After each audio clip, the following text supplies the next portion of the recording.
vedare tinokuchingamidzai zvekare kune chimwe chirongwa pano pazim Facebook Secrets and Confessions. Tadzoka zvekare nemamwe mamessages tichingoti mangwanani akanaka. Regedzai tibva tapinda mumamessages edu atadzoka takakubatirai. Message yedu yekutanga yakamira sekudai so: hanzi makadi zvenyu mukoma, ndinokumbirawo kuti munge muchindiposterawo nyaya yanguwo makaviga chitupa changu. Ndauyawo pano ndiine confession yangu iyo yandiinayo. So confession yangu mukoma Nashe yakamira sekudai so: ininiwo ndiri murume uye zvekare ndine makore 26 years ekuberekwa. Muchindiona ndiri pano mukoma, it is because ndikudawo kuti vedare renyu vange vachindibetserawo, because ndakanzi musi wa 26 January amai vangu ndipo pavari kufanira kuti vange vachizofa.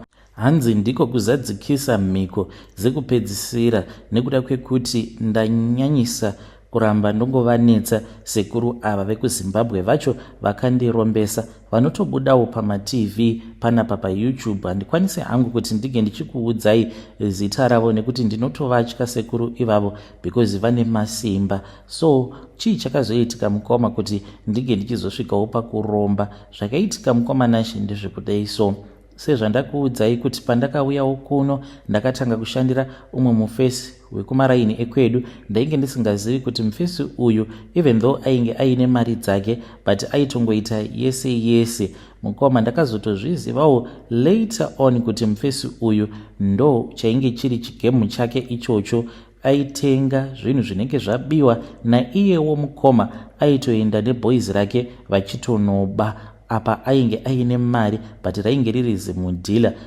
Saka vakazobatwa mukoma, muone zvenyu, akabatirwa kanyaya kadiki mushure mekunge kwabiwa laptop. Ndokubva atanga kushandisa laptop iya. Izvo laptop iyi yainge iine tracker. Apa ainge akatomboda kunditengesera laptop iyoyo. Ndikati laptop ye 30,000 zviri nani kuti ndige ndichitenga hangu motikari. Akati laptop iyoyo ainge achida kuiendesa kumusha, but ameno kuti why akazotanga kuishandisa. Akangoishandisa only one day titori kubasa, kungoivhura kudai achiibaya. Ndokubva tracker iya yabva yatoita on.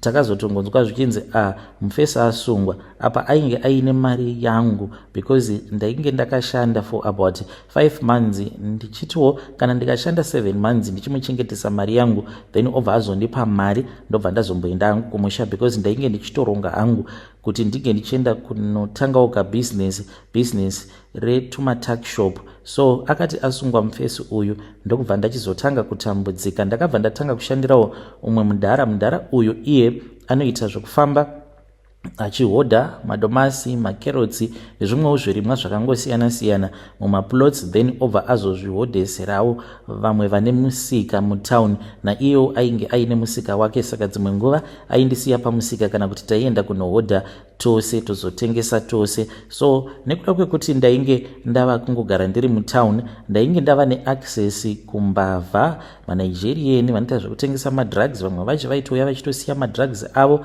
pamusika ipapo, vamwewo ndo vaita zvekuba mafoni nei. Saka ndakazotanga kuwirirana neumwe muNigerian wandaifungidzira kutoti iye anoita zvefake. Kune maNigerian aya ekuti kana uchifamba mutown vanenge vachikumanikidza kuti unge uchitora zvimwe zvimapamphlets zviya zvinenge zvakanyorwa kunzi penis enlargement, short boys. Saka ndainge ndava kupota ndichimuitirawo mapeace jobs iwawo.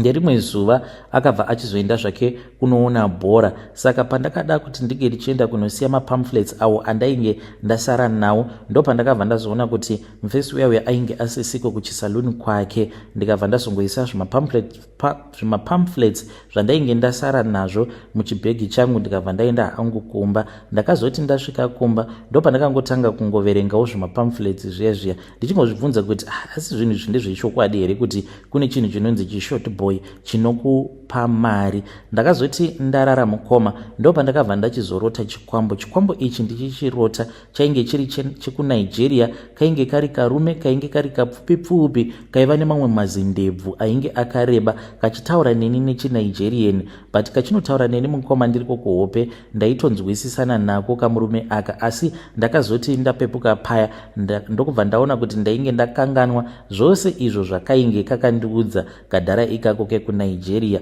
Zvadaro mukomanashi ndipo apo pandakabva ndachizova very interested panhau idzi dzekuromba. Ndakazotaura naye mufesi uyu ndikamuudza kuti ndainge ndichidawo kuromba, akabva azondiudza kuti aikwanisa kundirombesa but ne80,000 rands. Ndikati iyo imari yakawandisa zvekuti hapana pandikambofa ndakakwanisa kuwana mari yakawanda kudaro. So ndopa zvakapererawo ipapo zvekuda kurombeswa nawo maNigerian. Saka ndakabva ndati uyu ari kunyanyisa kudhura, zviri nani kuti ndige ndichimboita shop around semunhu wekuti ndaingogarawo ndakangoboekana ndisina hangu zvekuita. That was when I got interested ndichitanga kutevedzerawo machannel akaita sana nemamwe machannel akangosiyana siyana. Then ndikabva ndatanga kungotora mafone numbers. Ndaingoti ng'anga yose yandinenge ndaona ndobva ndatora mafone numbers. Kudzamara manje YouTube yangu yava kungorekomenda machannels akasiyana siyana. Then ndokubva ndazosangana nevamwe sekuru. Saka sekuru ava ndakazotanga kutaura navo. Mushure mekunge ndatanga kutaura navo sekuru ivavo vakabva vachizonditi zvainge zvichida kuti ndinge ndichizoendako kuZimbabwe. Ndikabva ndazoita sekudaro. Ndakaenda kuZimbabwe mukomanashi. Ndakati ndasvika kuZimbabwe ndokubva ndambogarapo pamba pavo sekuru ava. Saka sekuru ava vakabva vazondichaja mari yainge ichikwana iyo kuita 3000 US. At that time mari yandainge ndingori nayo yainge iri $500 US. Vakabva vanditi it is fine. Ndokubva ndabhadhara mari iyoyo. Mushure mekunge ndabhadhara mari yavainge vachida, ndikangoti kota yemari yavainge vachida, vakabva vazondipa chikoko chemechisi. Mukati mechikoko chemechisi umo mainge muine kamwe katanda kainge kari kadiki diki. Then vakabva vazondipa nemamwe mafuta vachinditi mushonga welucky. Ndakadzoka kuSouth Africa mukoma ndikangoti ndakangoitawo mari ka1.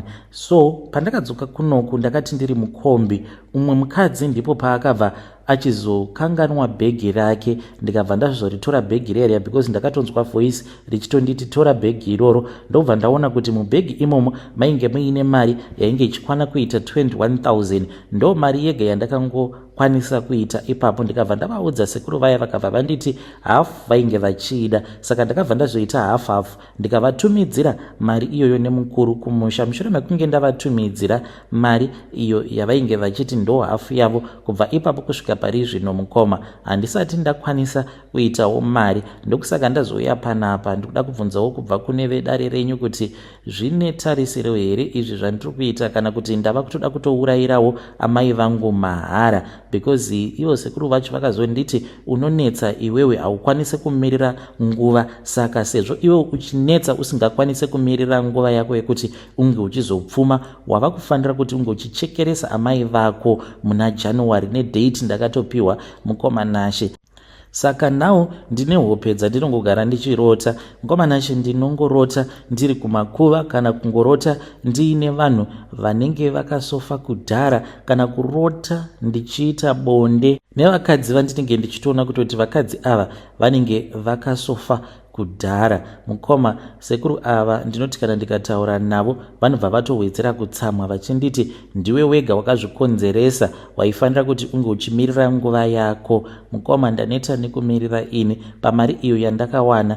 Ndo mari yandakazoshandisawo kuti ndinge ndichikwanisawo kuzobhadhara renti nekuita sei sezvo vainge vakanditi hauchafaniri kuti unge uchingoramba uchienda kubasa, chingogara chete wakamirira kuti unge uchizoita mari. Ndaitozviona mukoma kupera kweiro rino gore rino ndava kutodhiraivhawo GD6 because ndichibva kuZim ndichitotaura navo paWhatsApp vaitonditi unozviziva here kuti uchaita mari zvekuti unokwanisa kuzotoenda kana mudealership uchitonotenga GD6 yako brand new wozotoya nayo kuno kuZim tozodeketerera tichitenda vadzimu nezvose izvo zvavanenge vakuitira. But nguva iri kungofamba mukoma.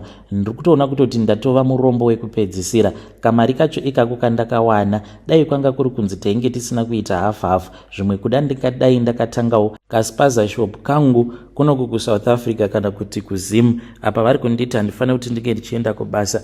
Apa ndakasukwa nenhamo. Kusukwa nenhamo mukoma ndakaromba zvekuti ndinosvika pakukanga manikneks, ndosevesa manikneks nesadza mukoma nekuda kwekuti mari handitomborina. Apa dzimwe hope dzandinorota ndinokwanisa kutorota mukomanashi ndinenge ndiri mugehena ndichitotsva nemoto, but ndinenge nditori nevamwewo vanenge vakaromba. Saka paya patinenge tozobvunzana kuti iwo pawainge uchiri mupenyu, mari yacho yawakawana mushure mekunge waromba wakaishandiseiko? Inini mukoma ndini ndega ndinozotoona kutoti ndakarombera mahara, because vamwe vose vandinenge ndiinavo vanenge vachitorakidza kutoti vakatombonakirwa neupenyu, asi ndini ndega ndinenge ndiri kugehena ikoko ndisina kana kumbogara ndakanakirwa nemari yacho yeurombwa.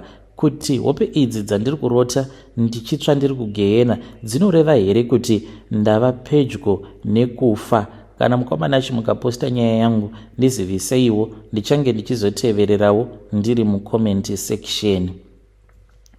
Hei vedare ndo message iyo yandakatumidzirwa ichibva kuna mukoma vedu avo.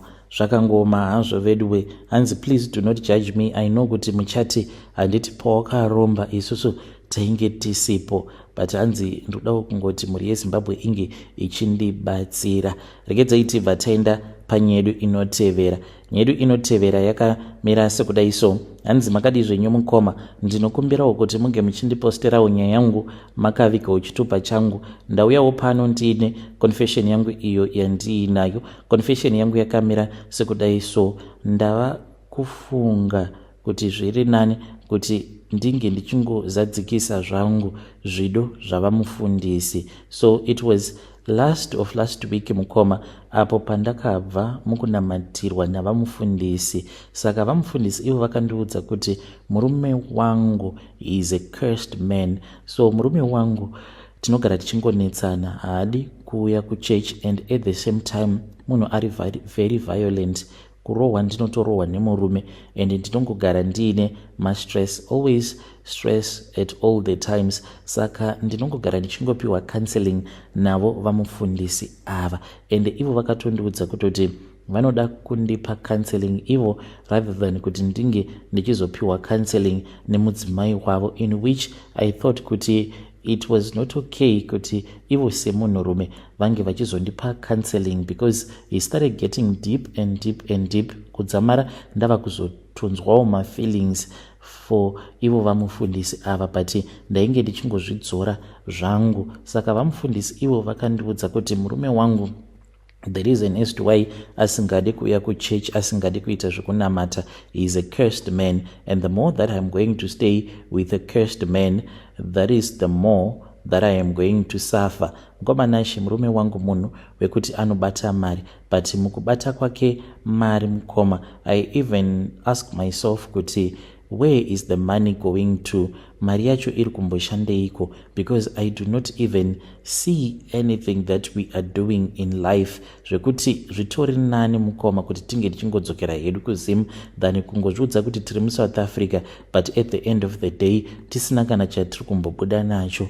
So I am always going to the pastor, uye zvekare nepafoni every day. Murume anongoti kana akabuda achienda kubasa vamufundisi vanobva vatondifonera mukoma, to such an extent kuti tinotanga kutotaura dzimwe nyaya dzekuti dzinenge dzisingatoiti kuti vamufundisi nemwana wesangano vange vachizotaura. Saka right now vamufundisi ava vakazosvika pakundinyenga, vakabva vanditi ivowo in his own marriage there is no happiness at all. Vakabva vanditi that is the reason as to why ndainge ndisingadi kuti unge uchizotaura namai mufundisi, because ndakatoona kutoti pawakauya nenyaya yako ndikaona kuti that is the same story, the same experiences that I am going through, because amai mufundisi muchivaona zvenyu but munhu wekuti havafarire zvekunamata. Saka iwewe unofarira kunamata, I think you are my soulmate. Amai mufundisi vakangofanana nemurume wako,